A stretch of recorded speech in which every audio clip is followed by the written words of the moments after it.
And Solomon the son of David was strengthened in his kingdom, and the Lord his God was with him, and magnified him exceedingly. Then Solomon spake unto all Israel, to the captains of thousands and of hundreds, and to the judges, and to every governor in all Israel, the chief of the fathers. So Solomon, and all the congregation with him, went to the high place that was at Gibeon, for there was the tabernacle of the congregation of God, which Moses the servant of the Lord had made in the wilderness. But the ark of God had David brought up from Kirjathjearim to the place which David had prepared for it, for he had pitched a tent for it at Jerusalem. Moreover, the brazen altar, that Bezaleel the son of Uri, the son of Hur, had made, he put before the tabernacle of the Lord, and Solomon and the congregation sought unto it.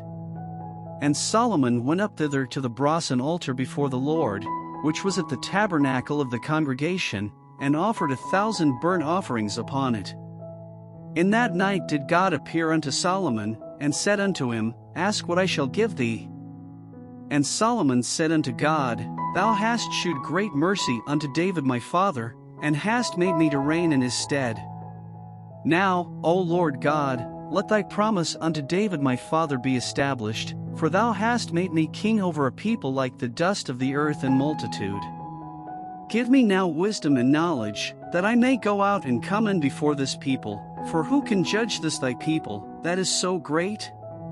And God said to Solomon, Because this was in thine heart, and thou hast not asked riches, wealth, or honor, nor the life of thine enemies, neither yet hast asked long life, but hast asked wisdom and knowledge for thyself, that thou mayest judge my people, over whom I have made thee king. Wisdom and knowledge is granted unto thee, and I will give thee riches, and wealth, and honor, such as none of the kings have had that have been before thee, neither shall there any after thee have the like. Then Solomon came from his journey to the high place that was at Gibeon to Jerusalem, from before the tabernacle of the congregation, and reigned over Israel. And Solomon gathered chariots and horsemen, and he had 1,400 chariots, and 12,000 horsemen, which he placed in the chariot cities, and with the king at Jerusalem. And the king made silver and gold at Jerusalem as plenteous as stones, and cedar trees made he as the sycamore trees that are in the vale for abundance. And Solomon had horses brought out of Egypt, and linen yarn. The king's merchants received the linen yarn at a price. And they fetched up, and brought forth out of Egypt a chariot for 600 shekels of silver, and an horse for 150, and so brought they out horses for all the kings of the Hittites, and for the kings of Syria, by their means.